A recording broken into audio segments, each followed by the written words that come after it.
జగన్మోహన్ రెడ్డి గారి గురించి జీవితంలో వీడియో చేయకూడదు అనుకున్నా ఈ రోజు చెయ్యాల్సిన పరిస్థితి అయితే వచ్చింది. అది కూడా ఎందుకంటారా, ఈ వీడియో చూస్తే మీకే అర్థమవుతుంది. నీ తల్లిదండ్రులు ఎవరో ఈ రాష్ట్ర ప్రజలకు ఎప్పుడైనా చూపించావా? వారితో ఎప్పుడైనా కలిసి ఉన్నావా?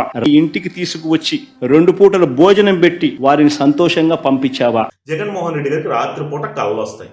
ఆ కళల్లో ఆత్మలతో మాట్లాడతాడు. అధికారంలో ఉన్నంత వరకు వాళ్ళ నాన్నగారు అయినటువంటి రాజశేఖర రెడ్డి గారి ఆత్మతో మాట్లాడేవాడు. ప్రతిపక్షంలోకి వచ్చాక చంద్రబాబు నాయుడు గారి పేరెంట్స్తో మాట్లాడుతూ ఉన్నాడు.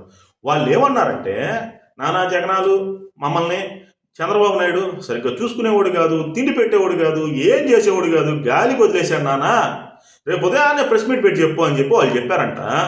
మనోడు లేచి ప్రెస్ మీట్ పెట్టేసి చంద్రబాబు నాయుడు మీద విరుచుకు పడిపోయాడు. అసలు ఉన్నదే లేదు ఏదో మాట్లాడేస్తున్నాడు. ఒకటి గుర్తుపెట్టుకో జగన్మోహన్ రెడ్డి, చాలా సీరియస్గా చెప్తున్నా. నాన్న పదవిని అడ్డం పెట్టుకుని కోట్లు సంపాదించినోడు నువ్వు.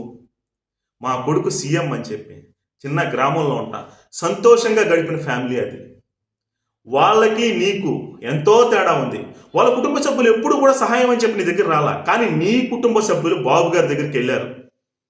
నీ కుటుంబ సభ్యులు నీ పైన కేసులు వేస్తున్నారు. ఎప్పుడు కూడా చంద్రబాబు నాయుడు గారి కుటుంబ సభ్యులు అతని మీద కేసులు వేయలా. గుర్తుపెట్టుకో జగన్మోహన్ రెడ్డి, ఇలాగే కనుక మాట్లాడుతూ ఉంటే నిన్ను తీసుకెళ్ళి ఈ ఎర్రగడ్డ మెంటల్ హాస్పిటల్లోనో లేదంటే వైజాగ్ మెంటల్ హాస్పిటల్లోనో ఉంచాల్సిన పరిస్థితి అయితే వస్తుందని చెప్పి నేను సున్నితంగా నేనైతే హెచ్చరిస్తూ ఉన్నా.